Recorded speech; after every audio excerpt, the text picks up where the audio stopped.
So Easter has arrived again. This Easter I'm praying in a slightly different way.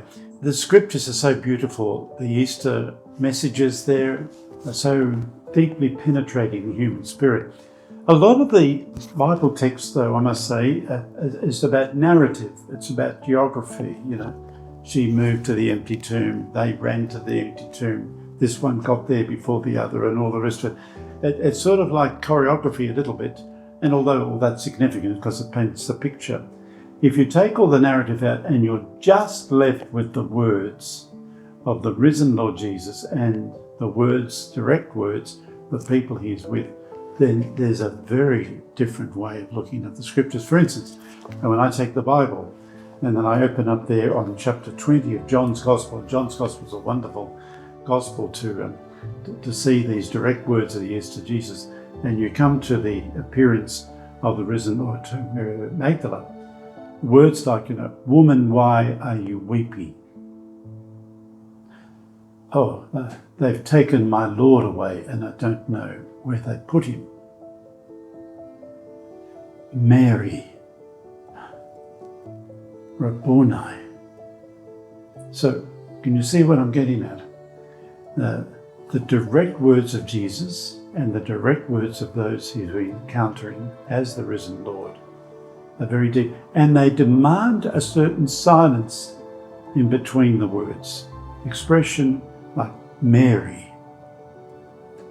Pause, because Mary herself is wondering, who is this gardener who she thought it was, who's now calling my name? And then the insight, it's the Lord. And so there's silence, but it's not any sort of silence. It's an attentive silence, a silence that recognizes, a silence that discerns, a silence that allows the risen Lord to penetrate her heart. Then Rabboni, teacher.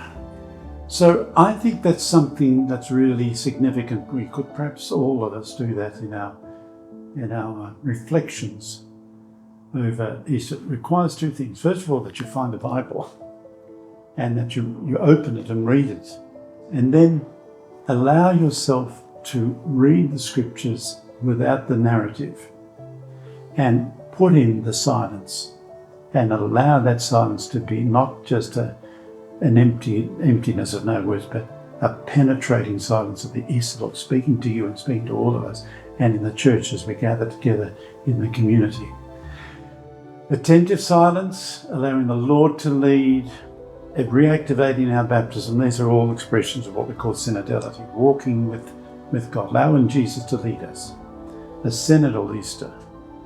And also, it's a time when we, in those silences, can pray for the noisy world, fragmented world that we're in, and to allow intercessory prayer to come through. May the world that seems to be hell-bent on war and the noise of war, the noise of those missiles that we hear banging into people's houses almost every night on the television and in the radio. These noises of destruction give way to noises, the absence of noise gives way to a listening heart and the silence that gives peace and joy. These are the words of Jesus, the Easter Jesus. First thing is, peace be with you. Not war be with you, destruction be, no, the absence of life. Peace be with you. And then we silence ourselves. And we say to each other, and also with you. Not just to Jesus in a pietistic way, but also to family, to friends, neighbours, people at work, especially those that annoy us, and particularly those that are struggling, to be able to hear from us the peace of Christ that comes from the silence within where Jesus dwells.